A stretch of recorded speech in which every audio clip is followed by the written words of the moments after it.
好熱啊！咩天氣啊？喂，做咩唔開冷氣啊？喂！哎呀！搞錯啊！好凍啊，仲要開冷氣？你咪傻啊！咁熱咁咪開冷氣啦！你發冷啊？你着住件褸，你不如除咗佢啊！而家先幾度啊，仲要開冷氣。係咯，而家溫室效應咁嚴重咧，你出香港以後冇冬天啊！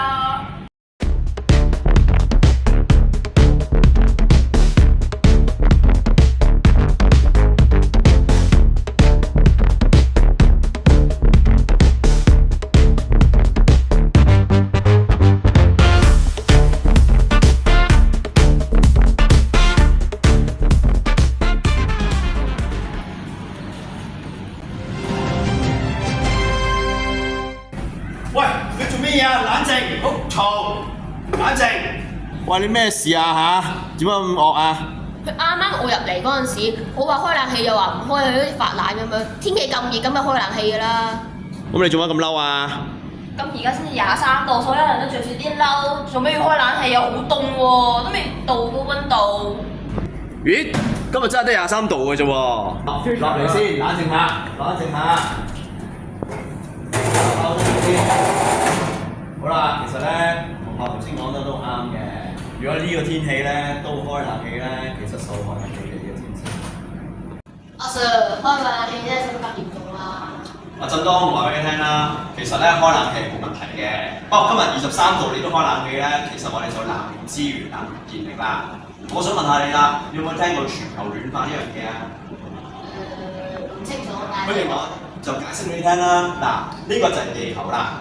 咁咧，其實咧點解我哋個地球越嚟越熱咧？其實原因就好簡單。太陽嘅輻射咧射到去地球嘅時候咧，其實好多輻射咧都會反射翻或者散射到外太空嘅。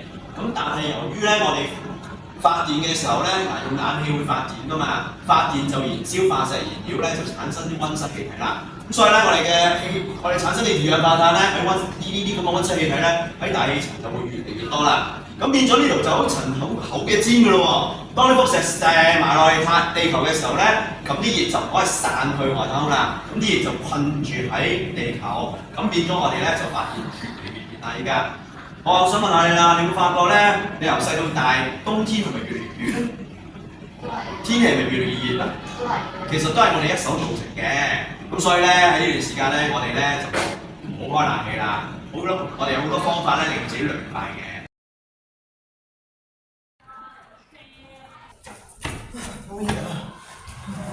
同學等陣。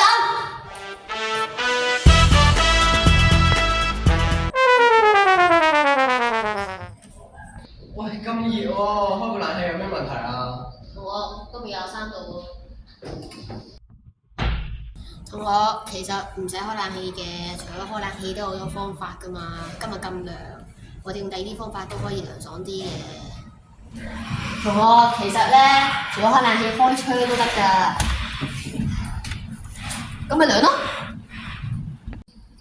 同學再唔係咧，開風扇咪得咯。得，咁咪已經夠涼咯。仲熱，除褸咪得咯。係喎。大家記得節約有餘，好環境。